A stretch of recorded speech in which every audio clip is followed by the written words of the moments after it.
जी, आज के लेक्चर का आगाज करते हैं। सबसे पहले प्रीवियस लेक्चर में से कोई क्वेश्चन पूछना चाहते हो तो पूछ लीजिए। कल हमने चैप्टर 6 लीगल रिक्वायरमेंट्स स्टार्ट किए थे। इसमें सबसे पहला कंसेप्ट हमने पढ़ा कि अपॉइंटिंग अथॉरिटी कौन सी है ऑडिटर की। स्टैट्यूटरी ऑडिटर को कौन कौन अपॉइंट कर सकता है। तो इसमें कोई घर जाके आपने रीडिंग की होगी, कोई भी क्वेश्चन पूछना चाहते हो पूछ लीजिए। Mid term removal of auditor. Mid term removal of auditor का मतलब क्या है? देखिए, ऑडिटर का जो नॉर्मली टेन्योर होता है अपॉइंटमेंट का, वो होता है from the date of appointment till the conclusion of next AGM. इसका मतलब यह है कि अगर ऑडिटर अपॉइंट हुआ एजीएम में, तो एजीएम से लेके अगली एजीएम तक उसका टेन्योर होगा। अगर ऑडिटर अपॉइंट हुआ कैजुअल वैकेंसी के केस में फॉर एग्जांपल, ठीक है, तो उस सूरत में उसका टेन्योर क्या होगा? डेट ऑफ अपॉइंटमेंट से till the conclusion of AGM. यानी जो भी ऑडिटर की अपॉइंटमेंट है, जिस दिन अपॉइंटमेंट हुई तब से लेके till the conclusion of next AGM तक ऑडिटर का टेन्योर होता है। मिड टर्म रिमूवल जो है, इसका मतलब यह है कि ऑडिटर को उसका टेन्योर पूरा होने से पहले रिमूव कर दिया जाए, यानी एजीएम से पहले ही उसे रिमूव कर दिया जाए।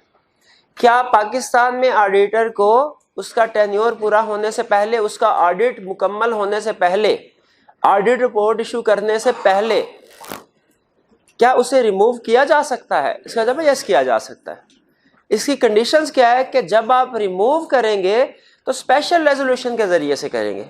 स्पेशल रेजोल्यूशन आपने लॉ में कंसेप्ट शायद पढ़ा होगा कि ऐसी रेजोल्यूशन को कहते हैं जिसमें 3/4 मेजोरिटी के साथ डिसीजन किया जाता है, और ये है रिमूवल। इसके बाद अगला कंसेप्ट ये है कि जब मिड टर्म रिमूवल की जाएगी तो उसके बाद जो नेक्स्ट ऑडिटर अपॉइंट होना है वो डायरेक्टर्स करेंगे with prior approval of commission. Director खुद से नहीं कर देंगे, डायरेक्टर करेंगे लेकिन कमीशन से अप्रूवल लेके। जी, और कोई क्वेश्चन? जी जी जी बिल्कुल, हाँ गुड, ये अच्छा क्वेश्चन उठाया उन्होंने। अगर ऑडिटर की डेथ हो, वो कैजुअल वैकेंसी राइज होगी। याद रखिए, वो सोल प्रोवाइडर के केस में। पार्टनरशिप के केस में अगर एक फर्म के 20 पार्टनर्स हैं तो याद रखें इसमें अपॉइंटमेंट फर्म की होती है, इंडिविजुअल पार्टनर्स की अपॉइंटमेंट नहीं होती। यानी जो भी कंपनी ऑडिटर अपॉइंट करेगी वो फर्म नेम से अपॉइंटमेंट करेगी। उस सूरत में अगर कोई एक पार्टनर की डेथ हो भी जाती है, फॉर एग्जांपल जो पार्टनर हमारा ऑडिट कर रहा था उसकी डेथ हो भी जाती है, तो वो कैजुअल वैकेंसी नहीं होगी, ठीक है, उसकी जगह फर्म का कोई दूसरा पार्टनर आ जाएगा, ठीक है। हाँ, अगर फर्ज कीजिए सारे के सारे पार्टनर्स की डेथ हो जाती है, वो कैजुअल वैकेंसी हो जाएगी। जहाज पे कहीं जा रहे थे ट्रिप पे छुट्टियां मनाने के लिए, क्रैश हो गया, सारे फारग कैजुअल उस सूरत में, ठीक है। तो नॉर्मली अगर इंडिविजुअल्स की डेथ से सोल प्रोप्राइटर के केस में तो कैजुअल वैकेंसी अराइज होती है, पार्टनरशिप के केस में कैजुअल वैकेंसी अराइज नहीं होती। जी, और कोई question?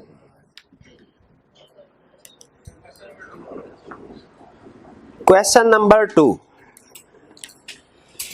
Okay, external auditors are normally appointed by the shareholders at annual general meeting of the company। ठीक है, कह रहे state the exceptions to this rule। इस रूल की एक्सेप्शन बताइए।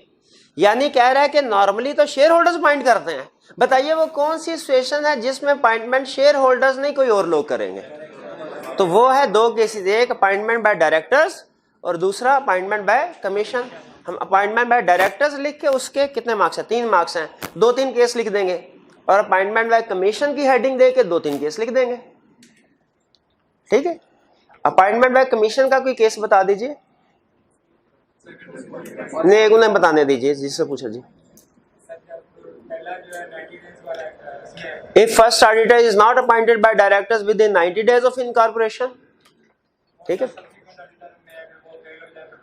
हाँ, if members fail to appoint subsequent auditor at AGM, और casual vacancy में भी है कोई, हाँ 30 डेज में अगर डायरेक्टर फेल नहीं करता है। शाबाश, और कोई क्वेश्चन?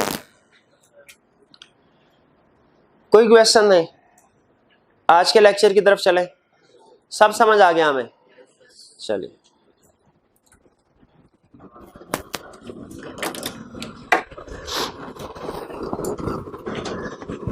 आज के लेक्चर में हम 2 कंसेप्ट सीखने जा रहे हैं।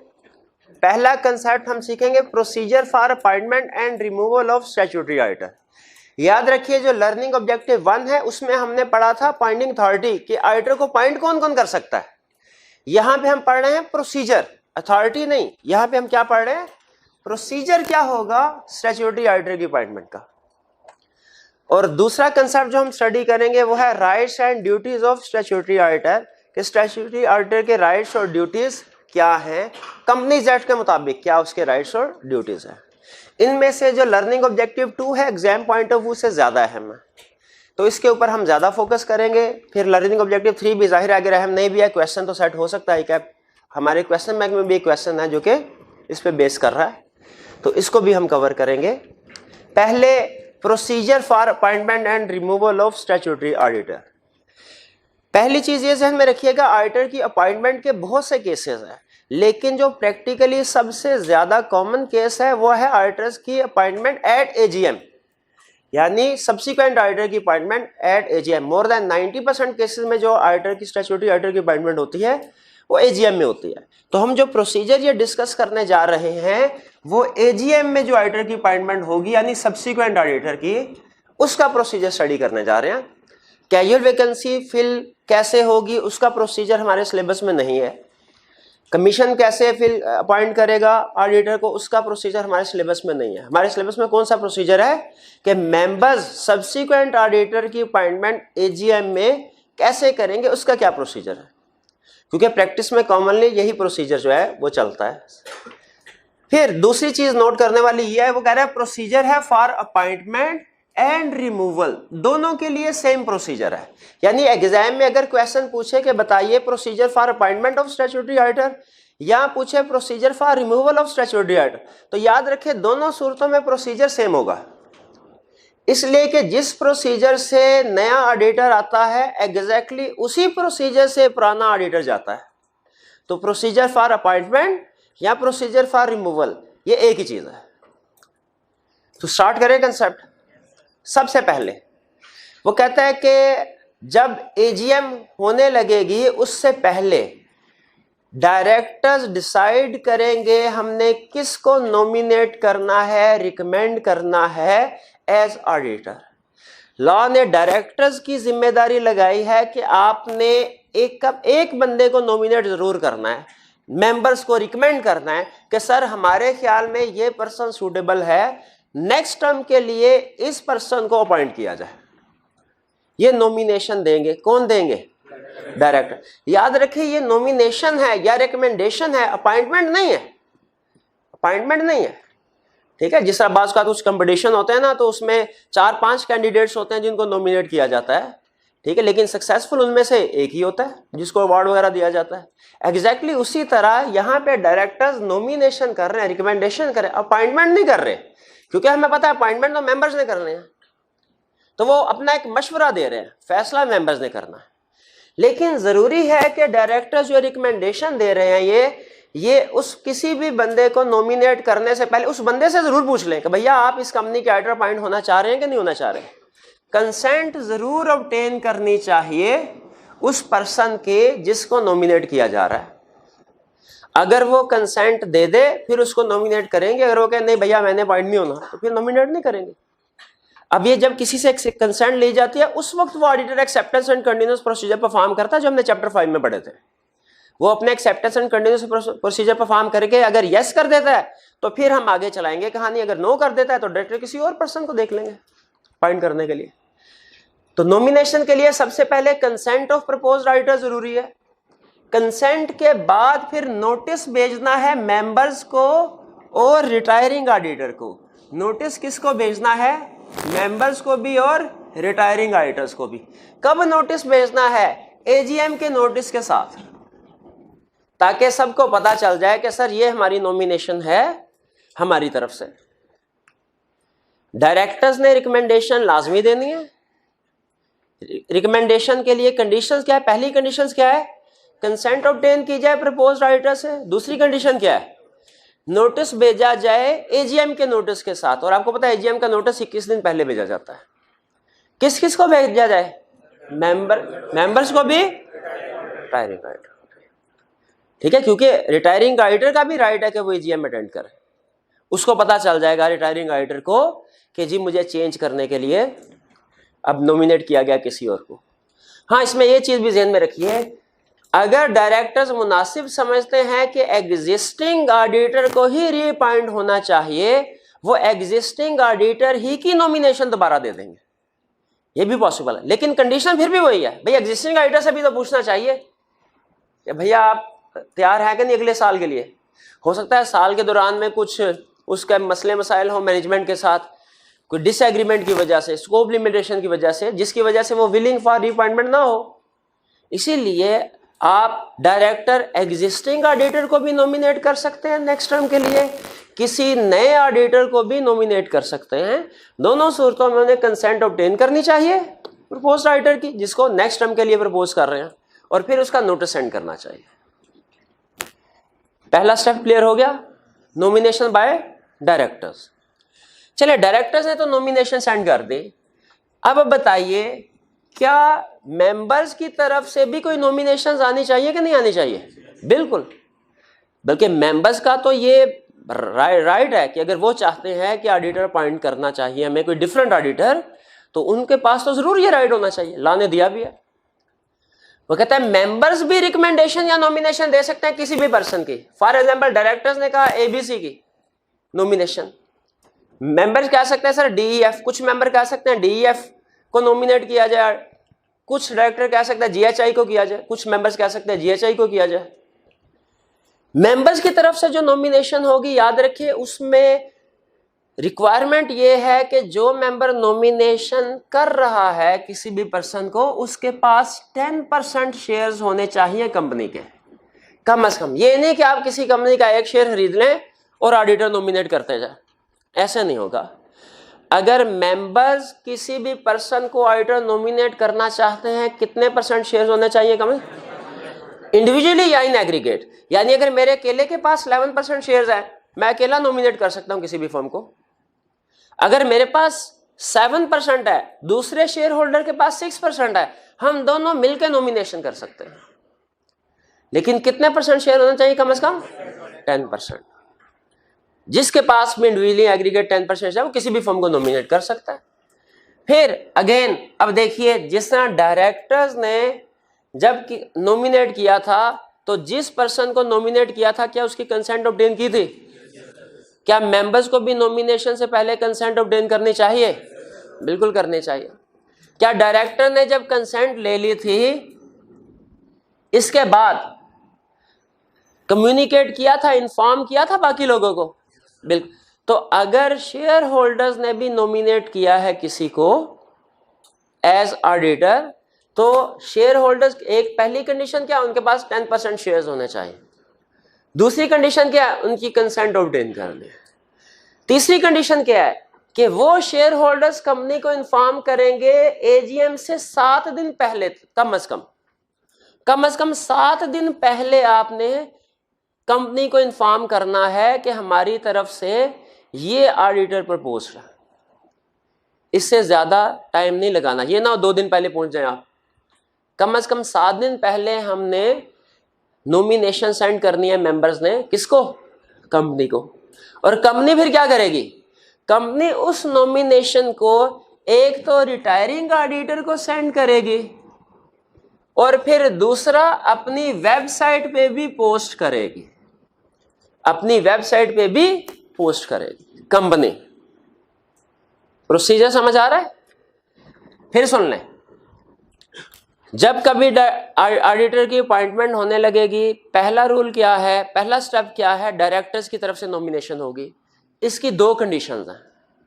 पहली कंडीशन कंसेंट ले ली जाए उस प्रपोज्ड ऑडिटर की, और दूसरी कंडीशन एजीएम के नोटिस के साथ इतला दे दी जाए कि किसको ऑडिटर प्रपोज किया गया है। ये इतला मेंबर्स को भी जाएगी, ये इतला रिटायरिंग ऑडिटर को भी जाएगी। दूसरा स्टेप क्या है, मेंबर्स भी नॉमिनेशन कर सकते हैं ऑडिटर की। इसकी कंडीशन क्या है? पहली कंडीशन, मेंबर्स के पास 10% शेयर होल्डिंग होनी चाहिए। दूसरी कंडीशन, प्रपोज्ड ऑडिटर की कंसेंट ऑब्टेन कर ली गई हो। तीसरी कंडीशन, कंपनी को बताया गया हो एजीएम से कम 7 दिन पहले। 7 दिन पहले हमने उसको, और चौथी कंडीशन, जब हमने मेंबर्स ने 7 दिन पहले कंपनी को बता दिया तो अब कंपनी की जिम्मेदारी होती है कि बाकी लोगों को इतला पहुंचाए कि सर ये दूसरी नॉमिनेशन भी आ गई है, ताकि लोग जब एजीएम में आए तो अपना माइंड बना के आए कि हमने किसको वोट देना है ऑडिटर की अपॉइंटमेंट के लिए। तो अब लोगों को बताने के लिए कंपनी ने क्या किया, रिटायरिंग ऑडिटर को तो नोटिस दिया, जो मेंबर्स को बताने के लिए, बाकी के दूसरे मेंबर्स को बताने के लिए कि सर ये दूसरी नॉमिनेशन आई है, अब क्या किया, वेबसाइट पे पोस्ट कर दो यार अपनी वेबसाइट, क्योंकि अब नॉर्मल लेटर्स वगैरह सेंड करना थोड़ा लेट हो जाएगा, 6-7 दिन तो रह गए बाकी एजीएम में, ठीक है, तो पता नहीं उन तक पहुंच पाते हैं या नहीं पहुंच पाते। वेबसाइट आपको पता है विद इन मिनट्स इतला पहुंच जाती है। जी ये प्रोसीजर क्लियर हो गए, नॉमिनेशंस आ गए। अब स्टेप 2 तक कुछ 5, 6 या 7 ऑडिटर्स की नॉमिनेशन कंपनी के पास पहुंच चुकी होगी। अब देखिए रिटायरिंग ऑडिटर है, उसको लॉ ने एक स्पेशल राइट दिया है। रिटायरिंग ऑडिटर के पास जब नोटिस पहुंचेगा डायरेक्टर्स की तरफ से या मेंबर्स की तरफ से कि उसे रिमूव किया जा रहा है, अब देखिए ये नोटिस भेजा ना, डायरेक्टर्स की नॉमिनेशन का नोटिस भी गया रिटायरिंग ऑडिटर को, अगर मेंबर्स ने नॉमिनेशन किया है इसका नोटिस भी गया रिटायरिंग ऑडिटर को। तो जब रिटायरिंग ऑडिटर को ये नोटिस मिलेगा, रिटायरिंग ऑडिटर या तो इस नोटिस को देख के खुश होगा या इस नोटिस को देख के सैड होगा। खुश कब होगा, वो कहेगा शुक्र है जान छूटी, ये अजीबो गरीब सी मैनेजमेंट थी, कोई इंफॉर्मेशन टाइम पे नहीं देते थे, जो इंफॉर्मेशन मिल जाती थी वो अगर आईएफआरएस के अगेंस्ट होती थी उस पर झगड़ा भी बहुत करते थे, आसानी से बात मानते नहीं थे, तो अच्छा हुआ इनसे जान छूटी। अगर तो रिटायरिंग ऑडिटर समझता है कि अच्छा हुआ कंपनी से जान छूटी, कुछ भी नहीं करेगा, कहेगा अच्छा भाई जो करना है कर लो, रिमूव करना है करो रिमूव। लेकिन अगर रिटायरिंग ऑडिटर समझता है कि उसे रिमूव नहीं किया जाना चाहिए, वो समझता है कि उसके साथ ज्यादती हो रही है, वो अपना मौकफ शेयर होल्डर्स के सामने, मेंबर्स के सामने रखना चाहता है, तो लॉ ने उसे एक स्पेशल राइट दिया है कि वो रिप्रेजेंटेशन इन राइटिंग प्रेजेंट कर सकता है, अपना पॉइंट ऑफ व्यू पेश करने के लिए रिप्रेजेंटेशन इन राइटिंग कंपनी को जमा करवा सकता है। ये रिप्रेजेंटेशन इन राइटिंग में वो क्या लिखता है, रिप्रेजेंटेशन इन राइटिंग में रिटायरिंग ऑडिटर लिखता है कि मुझे क्यों ना निकाला जाए, इसमें क्या लिखेगा, मुझे क्यों ना निकाला जाए। ये रिप्रेजेंटेशन इन राइटिंग जब वो बना लेगा वो कंपनी के सबमिट करवा देगा। कब भला, एजीएम से 2 दिन पहले, एजीएम से 2 दिन पहले, कम से कम 2 दिन पहले सबमिट करवा देगा। अब जब ये सबमिट करवा देगा रिप्रेजेंटेशन इन राइटिंग एजीएम से 2 दिन पहले, इसके बाद इस रिप्रेजेंटेशन को फिर एजीएम में पढ़ा जाएगा। ऑडिटर खुद भी पढ़ सकता है, वो कंपनी के कोई बंदे जो वो भी पढ़ सकते हैं, ताकि ऑडिटर का जो मौकफ है, पॉइंट ऑफ व्यू है, वो सारे मेंबर्स के सामने रखा जा सके। ये स्पेशल राइट दिया उसने, क्योंकि बाज़ औक़ात ऐसा होता है कंपनी के डायरेक्टर इस वजह से ऑडिटर को चेंज करना चाह रहे होते हैं कि ऑडिटर उनकी बात एक्सेप्ट नहीं करता जल्दी, तो उसको प्रेशराइज करने के लिए कि आप हमारी मर्जी का ओपिनियन दीजिए, वो चेंज का रिकमेंडेशन दे सकते हैं किसी और की। तो इसीलिए लॉ ने स्पेशल राइट दिया कि अगर इस तरह की कोई सिचुएशन है तो ऑडिटर अपना पॉइंट ऑफ व्यू प्रेजेंट कर सके मेंबर्स के सामने, फिर उसके बाद मेंबर्स की मर्जी है, जिसको सच्चा समझते हैं वो उसके मुताबिक एक्शन ले। तो यहां पे रिप्रेजेंटेशन फिर एजीएम में पढ़ी जाएगी। अच्छा कब पढ़ी जाएगी, ऑडिटर की अपॉइंटमेंट के बाद के पहले, पहले पर बाद में फायदा ही कोई नहीं है, पहले पढ़ी जाए। और अगर रिटायरिंग ऑडिटर ने रिप्रेजेंटेशन इन राइटिंग सबमिट करवाई है तो उसके लिए लाजमी हो जाता है कि वो जनरल मीटिंग को अटेंड करेगा। नॉर्मली जनरल मीटिंग को अटेंड करना ऑडिटर का राइट होता है, ड्यूटी नहीं होती। नॉर्मली जनरल मीटिंग को अटेंड करना ऑडिटर का राइट है, ड्यूटी। भाई राइट और ड्यूटी में क्या फर्क है, राइट वो उस काम को कहते हैं जो आपकी मर्जी है, चाहे करें चाहे ना करें। ड्यूटी उस काम को कहते हैं जो लाजमी है, आपने करना ही करना है, ठीक है। तो राइट है ये, नॉर्मली मीटिंग, जनरल मीटिंग को अटेंड करना ऑडिटर का राइट है, लेकिन अगर उसने रिप्रेजेंटेशन इन राइटिंग सबमिट करवाई है तो फिर ड्यूटी बन जाती है कि भाई वो मीटिंग में मौजूद हो, ताकि मेंबर्स उससे तफसील पूछना चाहते हैं, भाई सही बताओ कहानी हुई क्या थी, चली कहाँ, शुरू बात कहाँ से हुई थी, कोई डिटेल पूछना चाहे तो उस वक्त मौके पे मौजूद हो, वो उससे पूछ सके। तो यहां तक है हमारे 3 स्टेप्स, ये क्लियर हो गए। अच्छा, यहां पे मैंने एक वर्ड यूज किया है रिप्रेजेंटेशन इन राइटिंग, इसको आपने मिक्स नहीं करना, कंफ्यूज नहीं करना रिप्रेजेंटेशन लेटर के साथ। रिप्रेजेंटेशन लेटर और चीज है, रिप्रेजेंटेशन इन राइटिंग और चीज है।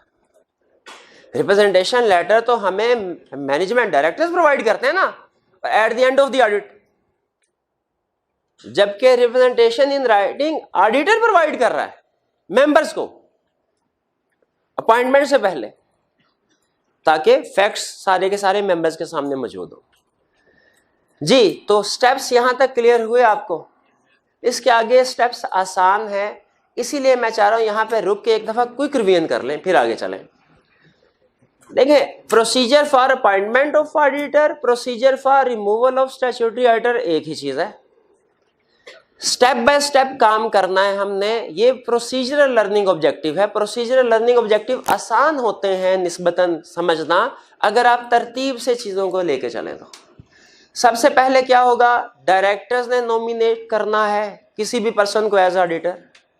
वो एग्जिस्टिंग ऑडिटर को भी नॉमिनेट कर सकते हैं और किसी नए ऑडिटर को भी नॉमिनेट कर सकते हैं। 2 कंडीशंस हैं डायरेक्टर की नॉमिनेशन की। पहली, आपने कंसेंट ऑब्टेन की हो प्रपोज्ड ऑडिटर की, और दूसरा, आपने जो एजीएम का नोटिस सेंड करना है उसमें इसको मेंशन किया हो कि किसको आप प्रपोज कर रहे हैं। पहला स्टेप हो गया डायरेक्टर की तरफ से नॉमिनेशन। दूसरा स्टेप, मेंबर्स की तरफ से भी नॉमिनेशन हो सकती है। मेंबर्स की तरफ से कौन नॉमिनेशन कर सकते हैं, कंडीशंस क्या है। देखिए, डायरेक्टर ने नॉमिनेशन लाजमी करनी है, मेंबर्स चाहे तो करे चाहे ना करे, लेकिन अगर मेंबर्स किसी को नॉमिनेट करना चाहते हैं, इसकी कंडीशंस क्या होंगी। पहली कंडीशन, उनके पास कम से कम इंडिविजुअली या aggregate collectively 10% voting share holding होनी चाहिए उनके पास, पहली कंडीशन। दूसरी कंडीशन, उन्होंने प्रपोज्ड ऑडिटर की कंसेंट ऑब्टेन की हो, ठीक है। तीसरी कंडीशन, उन्होंने कंपनी को बता दिया हो। कब बताया हो, कम से कम 7 दिन पहले एजीएम से, कम से कम एजीएम से 7 दिन पहले। और फोर्थ कंडीशन, कंपनी की क्या जिम्मेदारी बनती है, जब उन तक नोटिस पहुंचेगा कि मेंबर किसी और को अपॉइंट करना चाह रहे हैं, कंपनी ने उसको रिटायरिंग ऑडिटर को फौरी तौर पे बता देना है और अपनी वेबसाइट पे पोस्ट कर देना है। अब रिटायरिंग ऑडिटर के पॉइंट ऑफ व्यू से सोचे, जब उसे पता चलेगा कि मुझे चेंज करने के लिए साजिशें हो रही हैं, नॉमिनेशंस हो रही है, लॉ ने उसको एक स्पेशल राइट दिया। अगर वो विलिंग फॉर रीअपॉइंटमेंट है तो उसके पास स्पेशल राइट क्या है, वो रिप्रेजेंटेशन इन राइटिंग सबमिट करवा सकता है कंपनी को एजीएम से 2 दिन पहले, जिसमें वो ये बताता है कि भाई मुझे रीजन बताता है कि जी मुझे ना निकाला जाए, ये कुछ रीजन है, जो भी फैक्ट्स वो मुनासिब समझता है। अब अगर वो रिप्रेजेंटेशन इन राइटिंग सबमिट करता है तो उसके लिए मीटिंग को, जनरल मीटिंग को अटेंड करना लाजमी हो जाएगा। यहां तक क्लियर है, आगे चलें। ये काम तो सारे हो गए। अब आ गया जनरल मीटिंग का दिन। इसमें क्या होगा, मेंबर्स वोटिंग करेंगे, वोटिंग के जरिए से जिस पर्सन के पास, जिस नॉमिनेशन जिसकी हुई होगी, उस पर्सन के पास सबसे ज्यादा वोट है, उसे ऑडिटर अपॉइंट कर लिया जाएगा। और जब ऑडिटर पर, यह तो होगा at AGM, members resolution pass करेंगे, मेजोरिटी की बेस पे एक पर्सन को ऑडिटर अपॉइंट कर लेंगे, और फिर अपॉइंटमेंट के बाद विद इन 14 डेज रजिस्ट्रार को बताएंगे। क्या बताएंगे कि नया ऑडिटर आ नहीं रहा, आ चुका है, ठीक है। किसको बताएंगे, कौन बताएगा, कब बताएंगे, within 14 days of appointment, यानी within 14 days of AGM. जी, ये प्रोसीजर क्लियर हो गया आपको यहां तक। ये सारे के सारे प्रोसीजर कहां लिखे हुए थे, लॉ में, कंपनीज एक्ट में, कंपनीज एक्ट में, ठीक है। आपको मैंने बताया हमारे ऑडिटर्स पे, ऑडिटिंग प्रोफेशन पे लीगल रिक्वायरमेंट्स भी अप्लाई होती हैं, एथिकल रिक्वायरमेंट्स भी अप्लाई होती हैं। लीगल रिक्वायरमेंट्स हमें किसने दी हैं, एससीसीपी ने कंपनीज एक्ट में लिखी हुई हैं। एथिकल रिक्वायरमेंट्स हमें किसने दी है, आईकैप ने कोड ऑफ एथिक्स में लिखी हुई हैं। हमने दोनों पढ़नी, दोनों समझनी है। हमारी बुक का जो चैप्टर 6 है वो लीगल रिक्वायरमेंट से रिलेट करता है, और जो चैप्टर 7 है वो एथिकल रिक्वायरमेंट से रिलेट करता है। अब ये जो appointment and change of auditor से रिलेटेड बातें हैं ये कंपनीज एक्ट में लिखी हुई है प्रोसीजर सारा। ये सारा प्रोसीजर जो हमने पढ़ा ये कहाँ लिखा हुआ है? कंपनीज एक्ट में। लेकिन इस प्रोसीजर से रिलेटेड 2-3 बातें कोड ऑफ एथिक्स में भी लिखी हुई हैं। अब नोट कीजिएगा, जरा बात गौर कीजिएगा इसके। ये सारा प्रोसीजर जो चेंज ऑफ ऑडिटर का है कहाँ लिखा हुआ है? कंपनीज एक्ट में 1 से लेकर 5 तक। लेकिन इस प्रोसीजर से रिलेटेड 2-3 चीजें कोड ऑफ एथिक्स में भी लिखी हुई हैं। असूली तौर पे हमारे पास यहां पे 2 ऑप्शंस थी। पहली ऑप्शन ये कि असूली तौर पे हमारा चैप्टर 6 लीगल रिक्वायरमेंट से रिलेट करता है, चैप्टर 7 एथिकल रिक्वायरमेंट से रिलेट करता है। चैप्टर 6 किससे रिलेट करता है? लीगल रिक्वायरमेंट से। चैप्टर 7 किससे रिलेट करता है? Ethical requirement. तो हम इस प्रोसीजर से रिलेटेड जो लीगल रिक्वायरमेंट्स है वो चैप्टर 6 में होती हैं और जो एथिकल रिक्वायरमेंट्स है वो चैप्टर 7 में होती असूली तौर पे। एक ऑप्शन ये। दूसरी ऑप्शन ये थी, हम सोचते कि कंसेप्ट तो एक ही है, उससे रिलेटेड जो लीगल प्रोविजंस हैं वो हमने पढ़ ली, तो चूंकि कंसेप्ट एक ही है तो इसके साथ जो एथिकल रिक्वायरमेंट्स है वो भी इसके साथ मिला के अभी पढ़ लेते हैं। 2 ऑप्शन थी हमारे पास, या अलग-अलग पढ़ते या इकट्ठा कर लेते क्योंकि कंसेप्ट एक है। हमने कहा जी हम ये फैसला नहीं करते, ये फैसला हम आईकैप के क्वेश्चंस को सामने रख के करते हैं। अगर तो आईकैप हमेशा लीगल और एथिकल रिक्वायरमेंट्स को अलग-अलग पूछता है, हम इनको अलग-अलग रखेंगे। अगर कभी आईकैप कभी तो क्वेश्चन अलग-अलग सेट करता है, कभी एक ही क्वेश्चन में लीगल और एथिकल दोनों चीजें पूछ लेता है, तो फिर हम इनको इकट्ठा पढ़ लेंगे, ये बेहतर है। जब हमने आईकैप के पास पेपर के क्वेश्चन देखे तो पता चला कि कभी तो आईकैप इस चेंज ऑफ ऑडिटर से रिलेटेड कभी तो लीगल का अलहदा और एथिक्स का अलहदा क्वेश्चन सेट करता है और कभी एक ही क्वेश्चन में दोनों चीजें पूछ लेता है। तो हमने कहा जरा कंसेप्ट को स्ट्रॉन्ग बनाने के लिए बेहतर है कि इन दोनों को इकट्ठा पढ़ लिया जाए। तो इस सारी डिस्कशन का कंक्लूजन क्या निकला कि हमने लीगल रिक्वायरमेंट्स तो पढ़ लिया चेंज ऑफ ऑडिटर से रिलेटेड, लेकिन इससे रिलेटेड कुछ एथिकल रिक्वायरमेंट्स भी है वो भी हम यहीं पढ़ रहे हैं।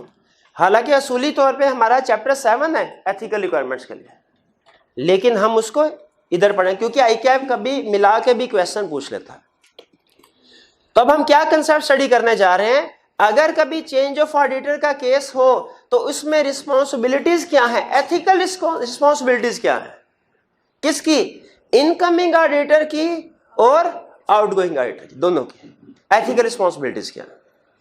तो ये एथिकल रिस्पॉन्सिबिलिटीज देखिएगा, वो कहता है इनकमिंग ऑडिटर की रिस्पॉन्सिबिलिटी क्या है। पहली रिस्पॉन्सिबिलिटी इनकमिंग ऑडिटर की प्रोफेशनल क्लियरेंस लेटर सेंड करना है।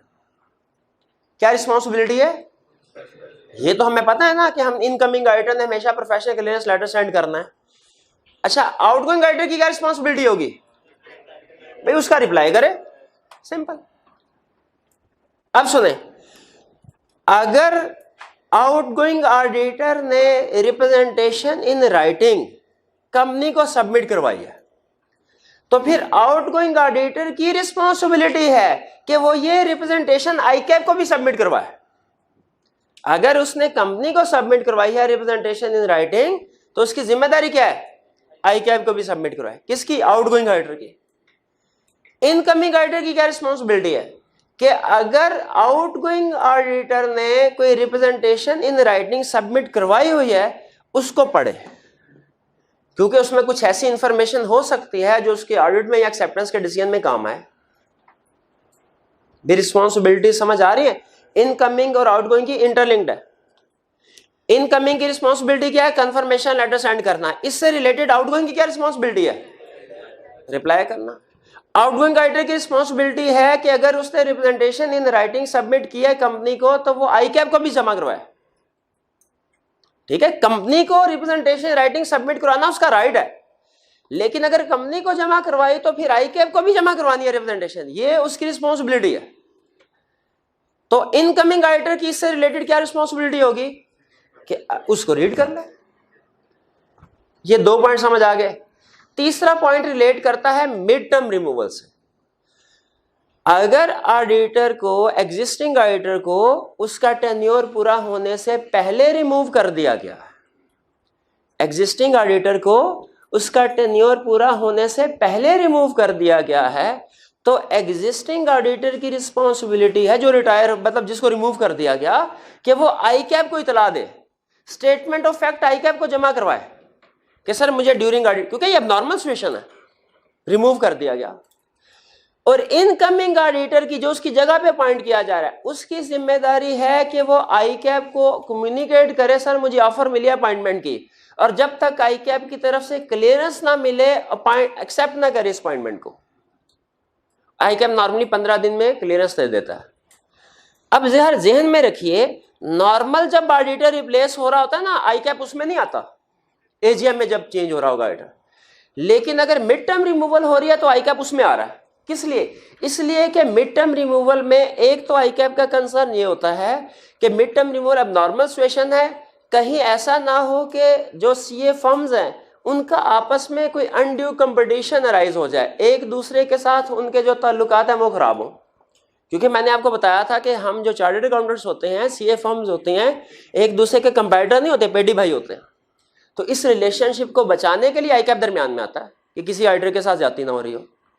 दूसरी रीजन ये होती है आईकैप के मिड टर्म रिमूवल के केस में आने की, कि नॉर्मली मिड टर्म रिमूवल क्यों की जाएगी, क्योंकि एग्जिस्टिंग ऑडिटर का और मैनेजमेंट वगैरह का आपस में कोई बहुत डिसएग्रीमेंट होगा बड़ा। तो आईकैप ये देखना चाहता है कि कहीं मैनेजमेंट वाले अपनी बात को मनवाने के लिए तो ऑडिटर को चेंज नहीं कर रहे, ठीक है, या शेयर होल्डर के साथ मिलकर। जाहिर है मैनेजमेंट खुद तो चेंज नहीं कर सकती, लेकिन शेयर होल्डर को कोई बातें सुना के, कोई गलत बातें करके उनके साथ उनका ओपिनियन चेंज कर सकते हैं। तो इसीलिए मिड टर्म रिमूवल के केस में आईकैप दरमियान में आया। जी कुछ बात समझ आई? हमने पढ़ा लीगल प्रोसीजर, हमने पढ़ा एथिकल रिस्पॉन्सिबिलिटी कब, जब ऑडिटर चेंज होंगे। एथिकल रिस्पॉन्सिबिलिटी में हमने इनकमिंग ऑडिटर की रिस्पॉन्सिबिलिटी लादा पड़ी, आउटगोइंग ऑडिटर की रिस्पॉन्सिबिलिटी लादा पड़ी, दोनों की 3 रिस्पॉन्सिबिलिटी। इनकमिंग ऑडिटर की रिस्पॉन्सिबिलिटी क्या है? प्रोफेशनल क्लियरेंस लेटर सेंड करना। इस लिहाज से आउटगोइंग की रिस्पॉन्सिबिलिटी क्या बनी? उसको रिप्लाई करना। आउटगोइंग ऑडिटर की रिस्पॉन्सिबिलिटी है कि अगर उसने रिप्रेजेंटेशन इन राइटिंग सबमिट कराई है कंपनी को, तो वो आईकैप को भी सेंड करेगा। इस लिहाज से इनकमिंग ऑडिटर की रिस्पॉन्सिबिलिटी क्या है? उस रिप्रेजेंटेशन को रीड करेगा। आउटगोइंग ऑडिटर की रिस्पॉन्सिबिलिटी अगर मिड टर्म रिमूवल हो, अगर मिड टर्म रिमूवल हो, उसने आईकैप को कम्युनिकेट करना है, स्टेटमेंट ऑफ फैक्ट जमा करवाएगा। इस लिहाज से इनकमिंग ऑडिटर की क्या रिस्पॉन्सिबिलिटी है कि उसे जो ऑफर मिलेगी उसने आईकैप को कम्युनिकेट करना है, और जब तक आईकैप क्लियरेंस नहीं देगा उसने ऑफर को एक्सेप्ट नहीं करना, और आईकैप नॉर्मली 15 दिन में क्लियरेंस दे देता है।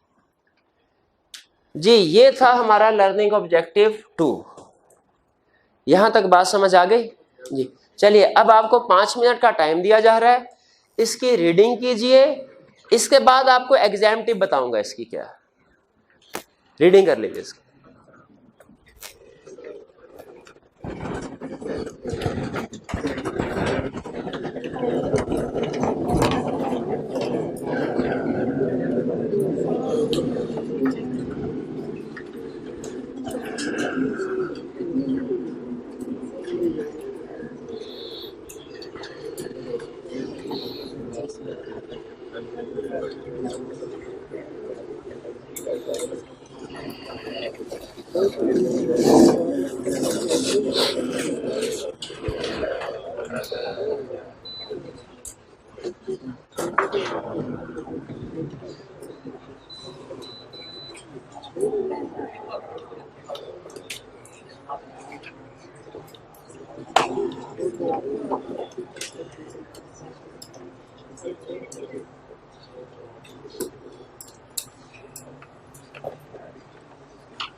जी,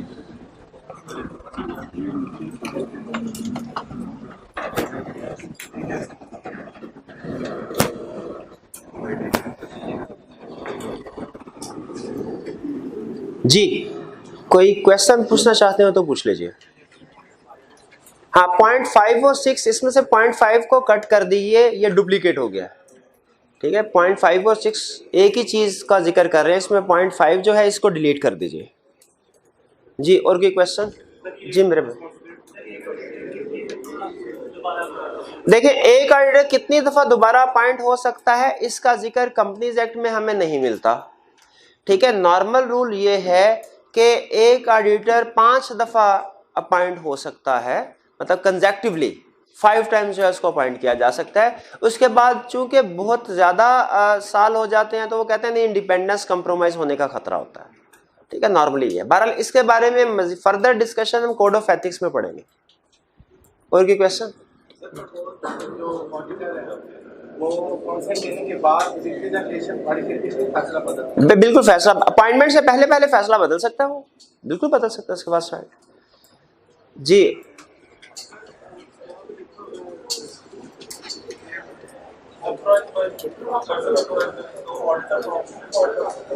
क्या ऑडिटर अपनी बजाय किसी और को भी भेज सकता है वहां पे? इसका जवाब है यस।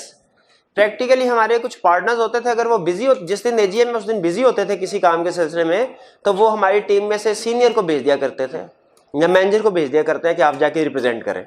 तो इसलिए उसने इजाजत दी कि पार्टनर्स का अटेंड करना जरूरी नहीं। आपको मैं बताया था कंपनीज एक्ट अप्लाई होता है सिर्फ पार्टनर्स पे, ये बात मैंने बताई ना आपको। इसलिए जहां कहीं लफ्ज यूज होता है ना ऑडिटर, इससे मुराद होती है पार्टनर्स, इससे मुराद बाकी की टीम नहीं होती। कंपनीज एक्ट में जहां कहीं वर्ड यूज होता है ऑडिटर, इसका मतलब क्या होता है? पार्टनर्स। तो पार्टनर खुद भी जा सकता है, खुद बिजी है तो वो किसी मैनेजर को भी अपनी टीम में से भेज सकता है ऑथोराइज्ड पर्सन को। जी, और कोई क्वेश्चन? जी मेरे भाई,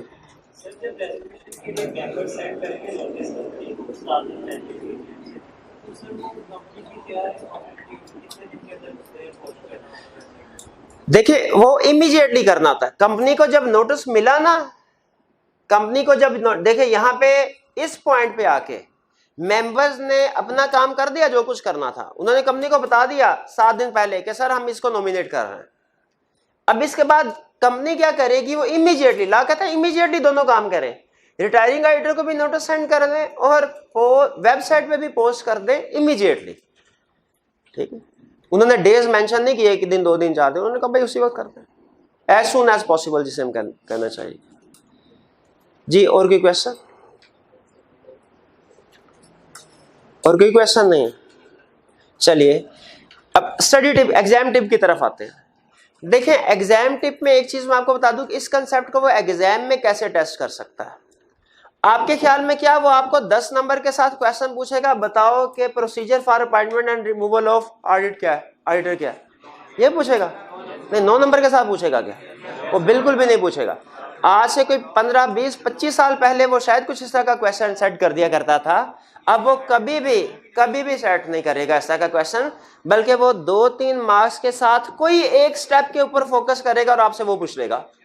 वो हो सकता है स्टेप 1 में पूछ ले, स्टेप 2 में, ये स्टेप उसके फेवरेट है, वो हो सकता है स्टेप 3 में से पूछ ले या 4। तो ध्यान में रखिएगा, वो इस कंसेप्ट को एग्जाम में जब टेस्ट करेगा एज सिंगल क्वेश्चन टेस्ट नहीं करेगा कंप्लीट कंसेप्ट को, बल्कि जो उसे लगेगा इसमें से सबसे मुश्किल चीज है या जो स्टूडेंट ने छोड़ी होगी उसको वो 2 या 3 नंबर के साथ टेस्ट कर लेगा।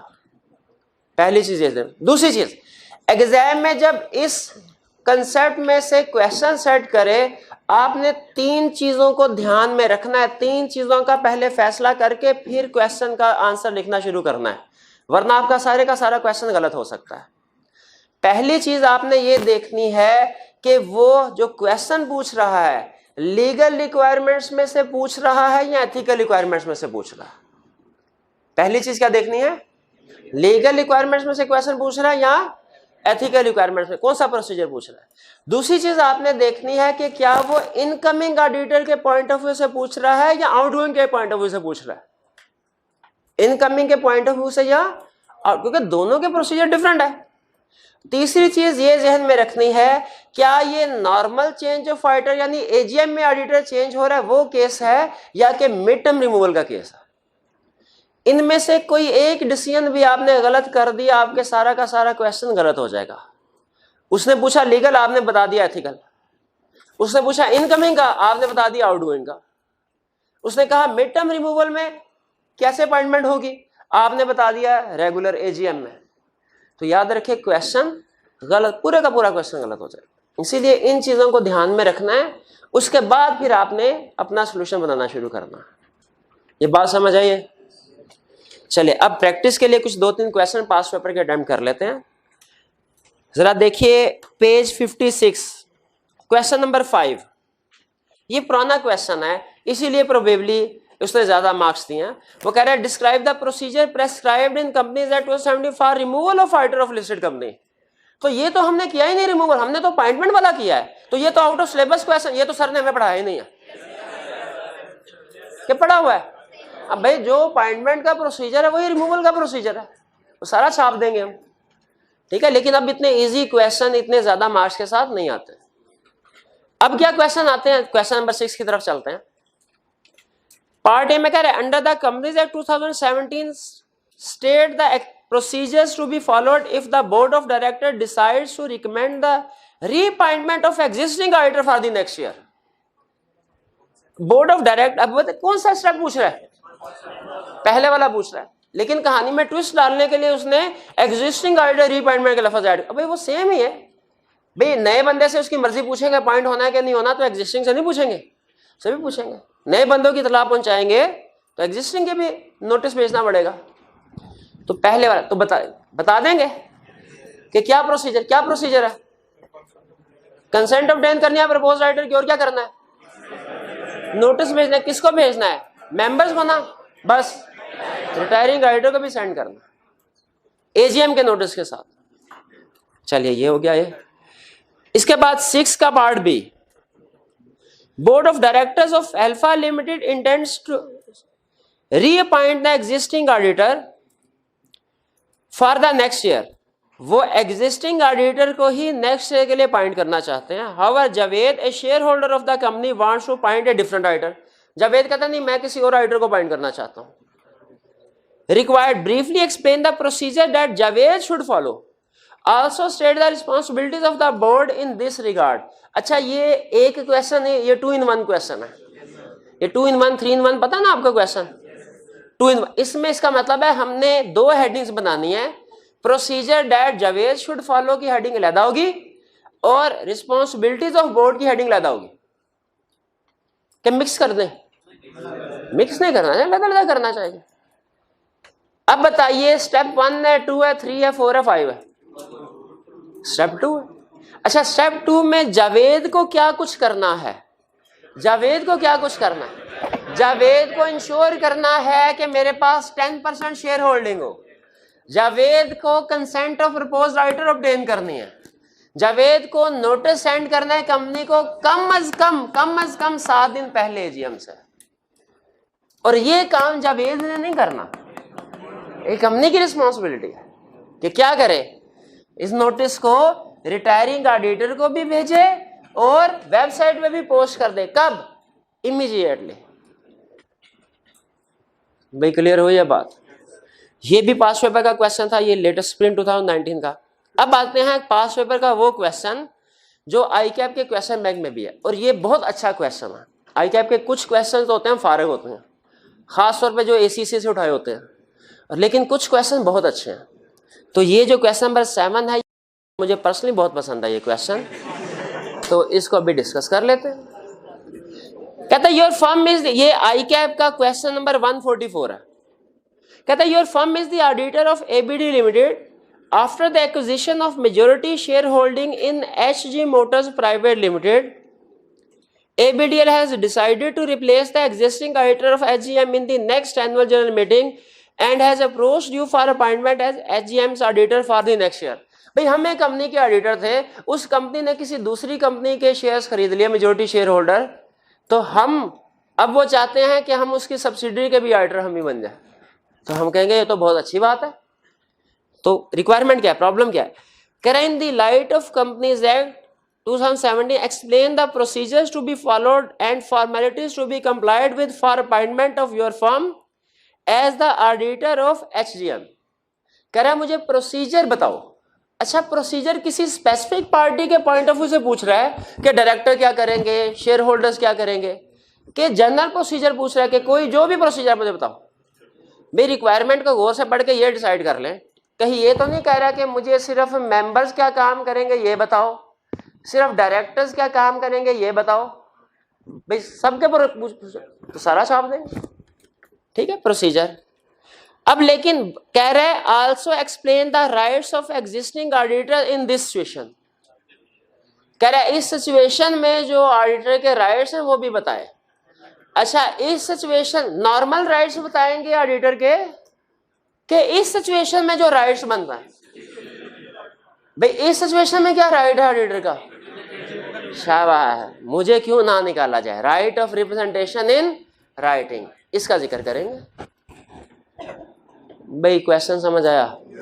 चले, ये उस इस अटेम्प्ट के लोगों की लगता है किस्मत बहुत अच्छी थी कि ICAP ने पूरा प्रोसीजर पूछ लिया 8 मार्क्स के साथ, वरना नॉर्मली रीसेंट ट्रेंड आपने ICAP का देखा और भी क्वेश्चन जब आप देखेंगे रिसेंटली उसमें सिर्फ पार्ट ऑफ द क्वेश्चन पूछा करता है। B, explain the responsibilities of your firm and the existing auditor. अब देखें एंड का लफ्ज रिक्वायरमेंट में आ जाए तो नॉर्मली इसका मतलब क्या होता है? हमारा क्वेश्चन एक नहीं 2 in 1 हो गया। Explain the responsibilities of your firm को अंडरलाइन करें एंड द एग्जिस्टिंग ऑडिटर को भी अंडरलाइन करें। In the above situation under code of ethics को भी अंडरलाइन करना। अब क्या कह रहा है? रिस्पॉन्सिबिलिटीज बताएं, कौन से?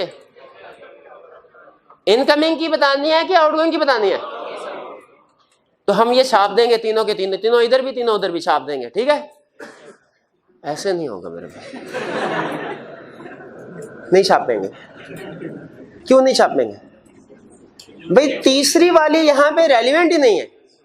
तीसरे वाला पॉइंट तो सिर्फ मिड टर्म रिमूवल के लिए है, तो इसका मतलब है इसमें जब रिस्पॉन्सिबिलिटीज लिखेंगे हम फर्स्ट और सेकंड इनकमिंग के लिए भी आउटगोइंग के लिए भी। जी कुछ समझ आई आपको? चलिए, और कोई क्वेश्चन पूछना चाहते हो तो पूछ लीजिए। नहीं, नेक्स्ट लर्निंग ऑब्जेक्टिव की तरफ चलते हैं। नेक्स्ट लर्निंग ऑब्जेक्टिव इजी है। वो कह रहा है बताओ rights and duties of statutory auditor क्या है। स्टैट्यूटरी ऑडिटर के राइट्स क्या हैं और ड्यूटीज क्या है। हमने कहा स्टैट्यूटरी ऑडिटर के 2 तरह के राइट्स हैं। कितनी तरह के राइट्स हैं? एक जो ड्यूरिंग ऑडिट उसने इंफॉर्मेशन ऑब्टेन करनी होती है मैनेजमेंट से, उससे रिलेटेड, और दूसरा eight the end of the audit जो जनरल मीटिंग होती है उससे रिलेटेड। स्टैट्यूटरी ऑडिटर के कितनी तरह के राइट्स हैं जो कंपनी एक्ट ने लिखे हुए हैं? पहला राइट क्या है? ड्यूरिंग ऑडिट जो मैनेजमेंट से इंफॉर्मेशन लेने से रिलेट करता है, और दूसरा राइट जनरल मीटिंग से रिलेट कर at end of the audit जो जनरल मीटिंग से रिलेट करता है। मीटिंग तो ऑडिट के एंड में ही होगी ना, दरमियान में थोड़ी होगी।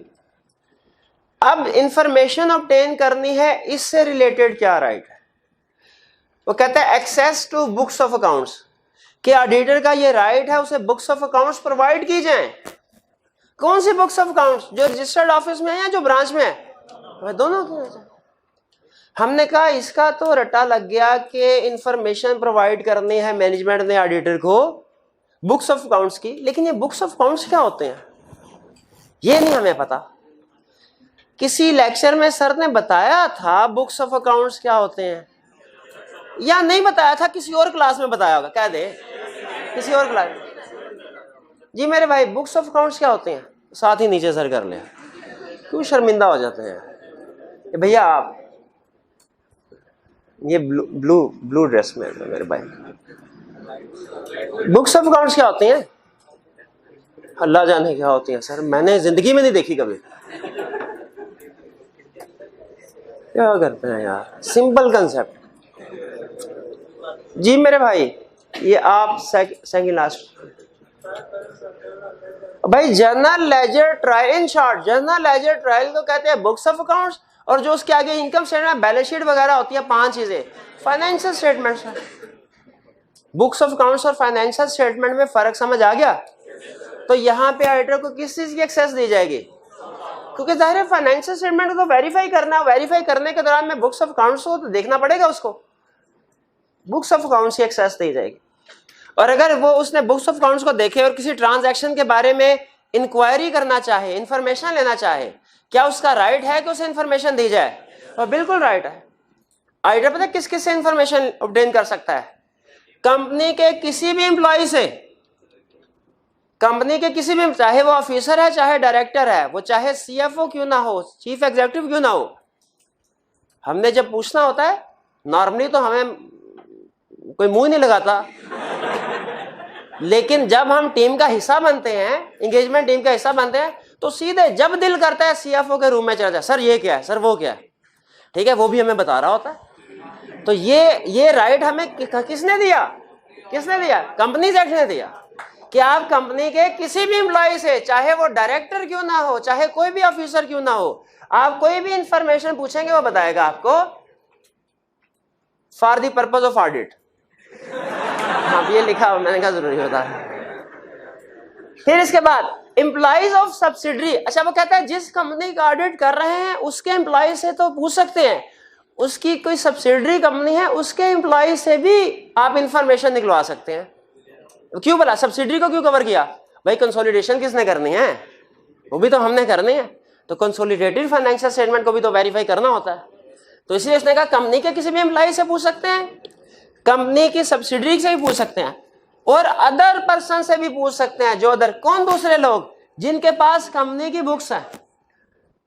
बाज़ औक़ात ऐसे होता है कि कंपनी ने अपना जो सर्वे, आउटसोर्सिंग का कंसेप्ट पता है आपको?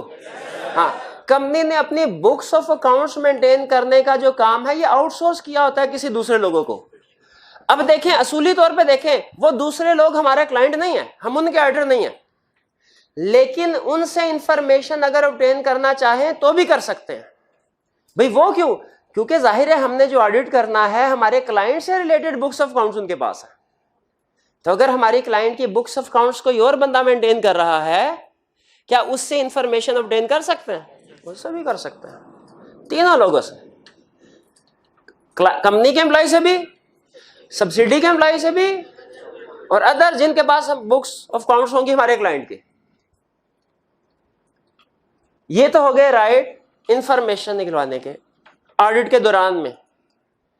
भाई एंड आ गया ऑडिट का, जनरल मीटिंग आने वाली है, इससे रिलेटेड क्या राइट्स हैं? पहला राइट कि जनरल मीटिंग का नोटिस रिसीव करना, ये ऑडिटर का राइट है कि जब दूसरे मेंबर्स को नोटिस भिजवाया जाए, ऑडिटर को भी नोटिस भिजवाया जाए जनरल मीटिंग का, राइट है उसका। फिर उसका क्या राइट है? उस मीटिंग को अटेंड करना है। मीटिंग को अटेंड भी कर सकता है, लेकिन ये राइट कब ड्यूटी बन जाती है? तीसरा, राइट टू स्पीक, उधर जाके बोल भी सकता है, बोल नहीं। अच्छा, इसे में रखिएगा, ये राइट टू स्पीक है ऑडिट रिलेटेड मैटर्स में। ये ना वो डिविडेंड का डिसीजन कर रहे हैं, दे देना डिविडेंड, दे डबल कर दे भाई, ऑडिट रिलेटेड मैटर में बोल।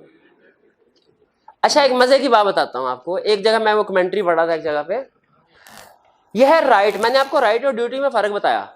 राइट का मतलब चाहे करें काम चाहे ना करें, ड्यूटी का मतलब जरूर करना है। तो उसने कहा था अगर ऑडिटर जनरल मीटिंग में बैठा है जीएम में, और कोई मेंबर्स ऑडिटर से सवाल जवाब करते हैं ऑडिट के बारे में, ऑडिटर चुप रहता है, कोई जवाब नहीं देता, वो उससे पूछ रहे हैं भाई ये क्या हुआ, वो ऑडिटर चुप, क्या लॉ की वायलेशन हुई?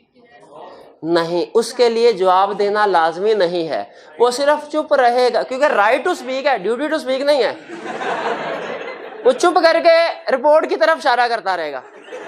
कोई भी सवाल उससे पूछे रिपोर्ट, भाई जो मैंने कहना था कह दिया। ड्यूटी देखे रिपोर्ट की है, बोलने की ड्यूटी नहीं है। फिर इसके बाद राइट टू मेक रिप्रेजेंटेशन, ये तो आपने पढ़ ही लिया। रिप्रेजेंटेशन लेटर था, है ना भाई, रिप्रेजेंटेशन इन राइटिंग था, दोनों में फर्क है। अब आगे ड्यूटीज की तरफ। अच्छा, ये है ड्यूटीज ऑफ ऑडिटर। एक हमने पढ़ा था किसी जगह responsibilities of auditor under ISS, वो कहां पढ़ा था चैप्टर 2 में। तो देखें अल्फाज को चेंज करने से वो कैसे हमारा आंसर चेंज होता है। अगर कहे आईएसएस के मुताबिक ऑडिटर की रिस्पॉन्सिबिलिटीज क्या हैं, हम कहां पहुंच जाएंगे चैप्टर 2 में, to obtain assurance whether financial free from due to error of fraud and to report जो भी आगे। अगर वो पूछे कि ऑडिटर की ड्यूटी बताओ कंपनीज एक्ट के मुताबिक, फिर हमने उधर से निकल के इधर आ जाना। हमने कहना है ऑडिटर की ड्यूटी कंपनीज एक्ट वाला ये कहता है मेन ड्यूटी एक ही है, क्या रिपोर्ट देनी है भाई और क्या करना है, लेकिन उस रिपोर्ट के अंदर क्या क्या चीजें लिखनी है ये असल ड्यूटीज है। ऑडिटर की ड्यूटी क्या है, स्टैट्यूटरी ऑडिटर की ड्यूटी, पहली ड्यूटी उसने बताना है फाइनेंशियल स्टेटमेंट सही बनी है कि नहीं बनी। ऑडिटर की ड्यूटी है क्या, उसने बताना है proper books of accounts maintain की कि नहीं की। ऑडिटर की ड्यूटी है क्या, उसने बताना है ज़कात डिडक्टेबल जो थी डिडक्ट करके डिपॉजिट करवा दी कि नहीं। ऑडिटर की ड्यूटी है बताना है क्या इन्वेस्टमेंट और एक्सपेंडिचर जो भी हुए कंपनी के पर्पस के लिए बिजनेस के लिए हुए थे कि डायरेक्टर के जाती खर्चे हुए हैं इससे ज्यादा। ऑडिटर ने बताना है कि फाइनेंशियल स्टेटमेंट जो हमने ड्रॉ किया फॉर्मेट यूज किया है वो कंपनीज एक्ट के मुताबिक यूज किया है, बुक्स ऑफ अकाउंट के साथ एग्री करता है कि नहीं। ऑडिटर ने बताना है कि उसने मैनेजमेंट से सारी इंफॉर्मेशन ऑब्टेन जो करनी थी कर ली कि नहीं। अगर आपने इससे पहले मैंने कहा था चैप्टर 4 में कि 4 additional opinion required by SCCP जो हैं वो याद कर लें, जो कि मुझे पूरी उम्मीद है बल्कि यकीन है कि नहीं किए होंगे आपने, याद नहीं किए होंगे यार। तो अगर उधर याद किए होते ना तो आज आप इस कंसेप्ट को जैसे ही मैं शुरू करता आप कहते हैं नहीं सर रहने दे, ये तो हमें पहले याद है, तो पहले ही याद हाँ। लेकिन कोई उम्मीद नहीं आपसे ऐसे। तो ये ड्यूटीज असल में वही हैं, ड्यूटीज 5 तो वही पॉइंट है, एक सिर्फ इंफॉर्मेशन ऑब्टेन कर ली कि नहीं ये हमने अलहदा से बताना होता है, बाकी वही 5। भाई ड्यूटी समझ आ गई, राइट्स भी समझ आ गए। तो देखते हैं आई कैप क्या कहता है, क्या आई कैप के क्वेश्चन बैंक में इससे रिलेटेड कोई क्वेश्चन है, अगर है तो वो कर लेते हैं। तो वो क्या कहता है जी, लर्निंग ऑब्जेक्टिव 3 के एंड पे कह रहे auditors have various duties to perform in their role as auditor, for example to assess the truth and fairness of the financial statements required, explain 3 rights that enable auditor to carry out their duties. Auditor के कोई से 3 rights बता दें to carry out their duties. जरा सोच के बताइए ये वाले राइट्स होंगे ये वाले के mix, to carry out their duties. मेरा ये ख्याल है कि ये वाले राइट मेरे वाले, क्योंकि ड्यूटीज कहते वो तो एजीएम में जब चेंज हो रहा होता है तब ठीक हुआ। अच्छा उसके एग्जामिनर की सोच देखें, कहानी शुरू करते हुए उसने कहानी शुरू की ड्यूटी से और खत्म जाके कहाँ की राइट्स पे। तो हम कहेंगे सर इसमें कंफ्यूज होके सर इसमें ड्यूटीज लिखनी थी कि राइट लिखने थे, तो मैं तो ड्यूटी लिखाया हूं हाँ, क्योंकि उसने ड्यूटी भैया रिक्वायरमेंट को उससे पहले जो मर्जी कहानी दे, हमने सोल्यूशन में लिखना क्या है ये कौन डिसाइड करता है, रिक्वायरमेंट। बात आती है समझ में। तो ये हमने 3 ड्यूटीज। अच्छा आप सोच, अब अगली बात आप सोच रहे होंगे जैसे फॉर्म में जूनियर की सोच होती है ना वैसे यार, ये उसने लिखा हुआ है 3 इधर लिखे हुए हैं 2, ये चक्कर क्या है, तीसरा कौन सा लिखेंगे। भाई सम टाइम ऐसा होता है आपको याद करवाने के लिए एक से ज्यादा पॉइंट्स को इकट्ठा कर दिया जाता है। ये आपको दूसरा 1 पॉइंट नजर आ रहा होगा, असल में ये 1 नहीं 3 पॉइंट है, 3 पॉइंट है। और ये आपको 1 पॉइंट नजर आ रहा होगा, असल में ये 2 पॉइंट है। रजिस्टर्ड बुक वाला लेता है, ब्रांच वाला लेता है। लेकिन फिर भी अगर आपकी आत्मा को शांति नहीं मिलती, आप कहते हो नहीं सर 2 पॉइंट है 2 लिख दिया तीसरा, तो भाई तीसरा ये लिख दो कोई बात नहीं। आपको पता है एडिशनल लिखना कोई प्रॉब्लम नहीं होती, अगर आपका दिल कर रहा है तो कोई बात नहीं, एक्स्ट्रा लिखने से हमने कभी नहीं रोका। लेकिन कुछ जगहों पे एक्स्ट्रा लिखने से मना किया हुआ है। रिपोर्ट में जब हमसे ओपिनियन पूछता है वहां मना किया कि हर ओपिनियन ना देना, इधर क्वालिफाइड भी हो सकता है, डिस्क्लेमर भी हो सकता है, एडवर्स भी हो सकता है, अनमोडिफाइड भी हो सकता है। कि सर ने कहा था एक्स्ट्रा लिख दो, जो सही होगा ठीक है, बाकी को एग्जामिनर इग्नोर कर देगा। इस जगह पे इग्नोर नहीं करेगा जी।